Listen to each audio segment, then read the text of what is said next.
తనను మంత్రిని చేసిన సిరిసిల్ల ప్రజల రుణం తీర్చుకుంటానన్నారు మంత్రి కేటీఆర్. నియోజకవర్గాన్ని అన్ని రంగాల్లో అభివృద్ధి చేస్తానన్నారు. నియోజకవర్గంలో పనులపై అధికారులతో సమీక్షించారు మంత్రి.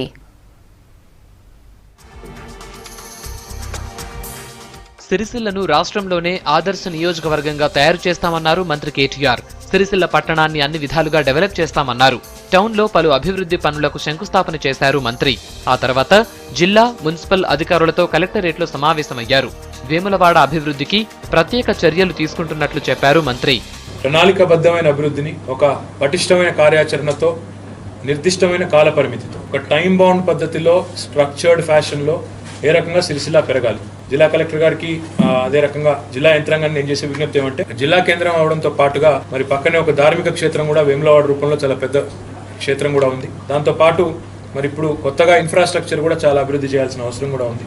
ఇవన్నింటి దృష్ట్యా రాష్ట్ర ప్రభుత్వం వైపు నుంచి పూర్తి స్థాయి మద్దతు, పూర్తి స్థాయిలో అండాదండలు జిల్లా యంత్రాంగానికి అన్ని రూపాల్లో కూడా ఉంటాయి. జిల్లాకు 2 నేషనల్ హైవేలు వచ్చాయని, ఇప్పుడు రైల్వే లైన్ కూడా మంజూరు కావటం సంతోషమన్నారు కేటీఆర్. అయితే అభివృద్ధి పనుల వల్ల నష్టపోయే వారిని ప్రభుత్వం ఆదుకుంటుందన్నారు. సిరిసిల్ల పట్టణంలో మురుగునీరు పోయేటందుకు కాలువలు నిర్మించడంతో పాటు రోడ్లను అభివృద్ధి చేయాల్సిన అవసరం ఉందన్నారు.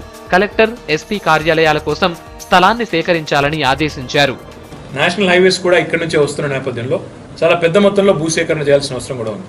సిరిసిల్ల పట్టణాభివృద్ధిలో భాగంగా మనకేవైతే 2 ముఖ్యమైన చెరువులు ఉన్నాయో, ఇటు కొత్త చెరువు కానీ, ఇటు కార్గిల్ చెరువు కానీ, ఈ రెండింటికి సంబంధించి సమగ్రమైన ప్రణాళికలు మిడ్మానేర్ నుంచి 2 చెరువులకు కూడా పర్మనెంట్ లింక్ డెవలప్ చేసి, కార్గిల్ చెరువులో అదే రకంగా కొత్త చెరువులో ఎప్పుడు కూడా నీళ్లు ఉండే విధంగా, ఎల్లవేళలా నీళ్లు ఉండే విధంగా చూసుకోవాలని చెప్పి కూడా లింక్ కూడా డెవలప్ చేయాలి. సిరిసిల్లను ఒక మోడల్ మున్సిపాలిటీగా మొత్తం రాష్ట్రంలోనే తీర్చిదిద్దాలన్న సంకల్పంతో నేను కూడా ఉన్నాను. కాబట్టి ఈ 2 ఏళ్లలోనే ఆ మార్పు స్పష్టంగా చూపెట్టాలి. టౌన్ మురుగునీటిని శుద్ధి చేసి మానేరులోకి వదిలేలా ప్రణాళికలు రెడీ చేయాలని అధికారులను ఆదేశించారు మంత్రి.